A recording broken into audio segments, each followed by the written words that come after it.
Bonjour, je suis Gaëlle de la boutique J'aime et Zen qui se trouve 10 rue Pourtoul à Orange. Aujourd'hui, je souhaite vous parler de la célestite ou célestine pour ceux qui la connaissent sous ce nom. Voilà à quoi ressemblent les célestites. Je ne les ai que sous la forme brute, donc du coup je ne pourrai pas vous en montrer des polis. Mais voilà à quoi ça ressemble.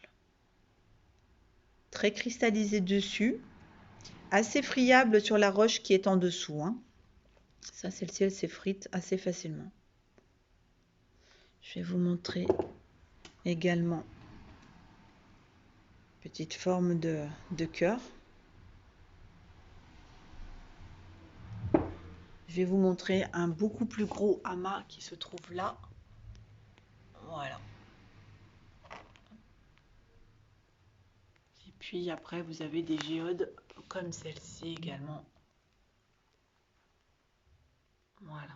Très belle pierre dans les tons bleu ciel, hein.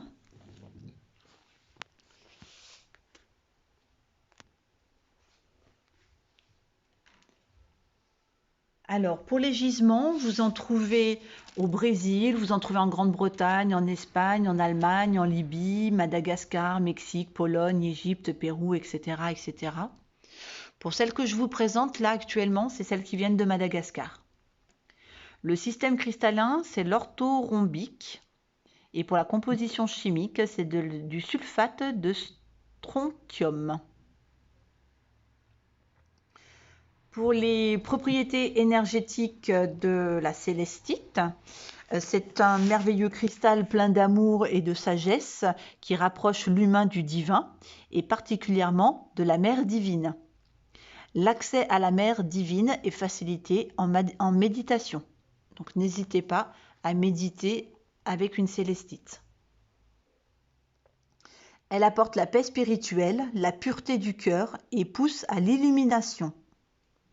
Elle ouvre les portes de la divination à la clairvoyance, facilite les voyages astraux et permet d'atteindre un niveau de perception plus élevé. Donne un sens à nos rêves. Dotée d'une vibration céleste, elle aide à communiquer avec l'au-delà, ce qui est favorable pour les personnes qui sont médiums. Elle pourra vous aiguiller sur vos vies passées. Elle attire la chance et guérit l'aura. Elle apporte l'équilibre. Elle maintient la paix et l'harmonie. Elle améliore les relations amicales et amoureuses, évite les conflits en mettant en avant la raison et le tact. Sur le chakra de la gorge, elle accélérera la régénération des tissus. Elle est utile pour stimuler la communication.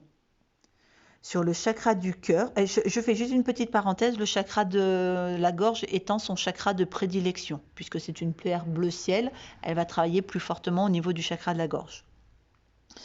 Sur le chakra du cœur, elle agit sur la cage thoracique, régule en approfondissant la respiration. Elle sera très utile après une maladie pulmonaire en revitalisant les poumons. Elle est particulièrement recommandée aux enfants en très bas âge qui pleurent fréquemment sous l'effet des crises d'angoisse en leur procurant un afflux de tendresse maternelle et en les stabilisant. Donc n'hésitez pas à en mettre dans la chambre des bébés qui pleurent facilement la nuit pour les rassurer, les réconforter. Les adultes, eux aussi, y trouveront l'apaisement de leurs inquiétudes. C'est une pierre qui a pour propriété d'enseigner la confiance dans la sagesse, et son effet apaisant calme les émotions violentes et les troubles émotionnels liés au cœur. Elle dissipe la douleur et apporte l'amour. Elle a un effet apaisant qui relaxe les tensions musculaires et calme l'esprit. Elle donne la stimulation, aide à la créativité, ce qui est utile pour ceux qui touchent les arts, comme les peintres, les sculpteurs, les créateurs et tout autre métier artistique. Les minéraux bruts sont très largement employés en lithothérapie comme pierre de soin et de santé pour la protection de l'habitat ou comme un talisman. Un cristal de célestite placé dans une pièce amplifie le champ vibratoire du lieu et crée une énergie de détente dans un environnement stressant. Donc n'hésitez pas à mettre une célestite dans la pièce à vivre si au sein de la famille, vous sentez qu'il y a des tensions ou qu'il y a du stress qui monte facilement. Voilà donc pour les propriétés de la célestite.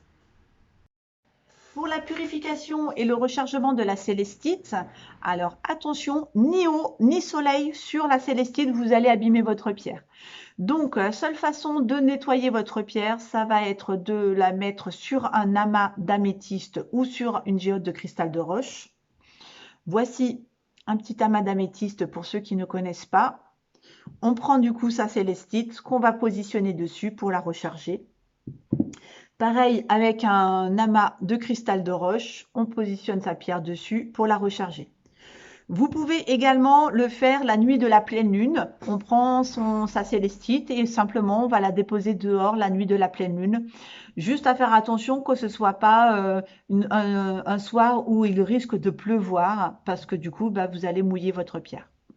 En entretien, c'est à peu près tous les 3 ou 4 mois qu'on va nettoyer sa célestite afin d'entretenir l'énergie qu'il y a à l'intérieur. Je vous souhaite une excellente journée et je vous dis à bientôt.